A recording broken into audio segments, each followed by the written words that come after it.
Hello, everybody. Kel here. And for this specific scenario, with the ethical dilemma blog response, um, first, I would, the issues I would need to consider is if if Jim is actually qualified for the promotion.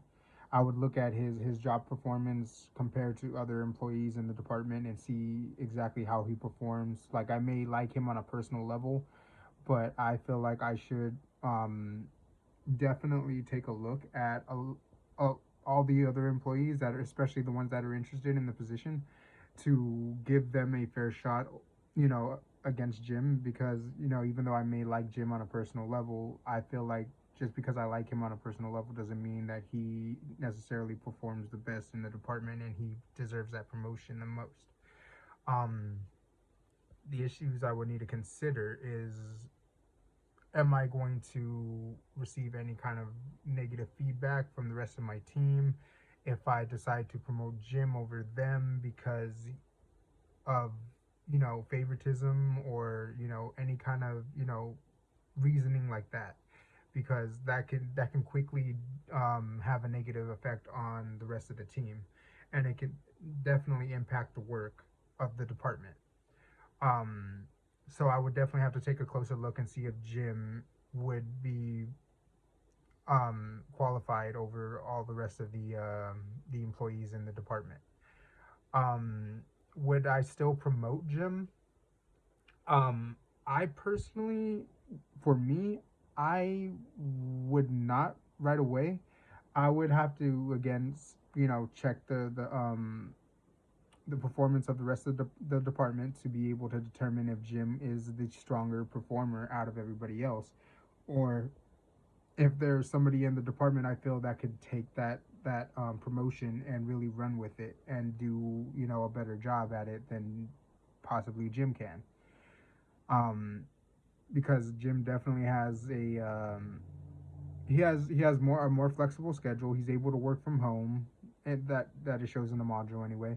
And he's able to do all these different things that typically the other employees are not able to do. So from my perspective, that would look bad on me if I were to promote him without doing my job as a manager to determine whether or not he was strictly the most qualified person in the department to be able to take on that role.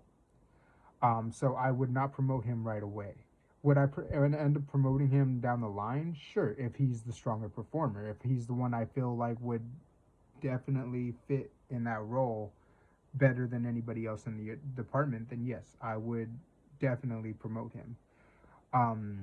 There might be some backlash, because obviously there might be some negative feedback to me deciding to still promote him, even though there's all these negative things that could happen.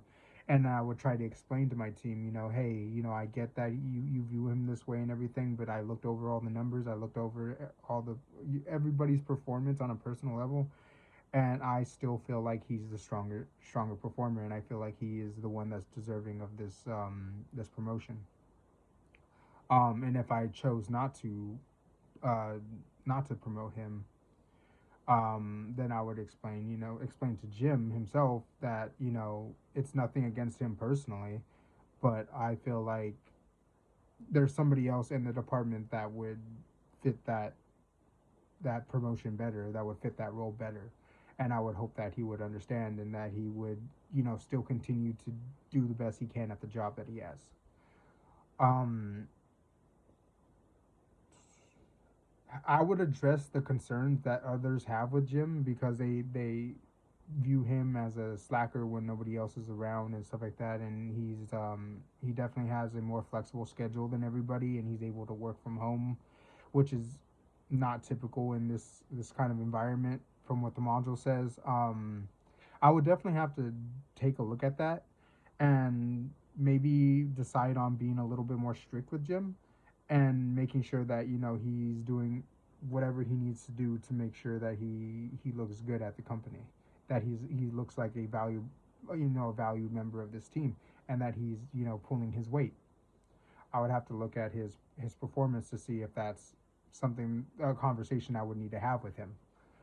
Um, with a larger long-term perspective in mind, what actions can you take within the company to help this with the situation or future situations like this?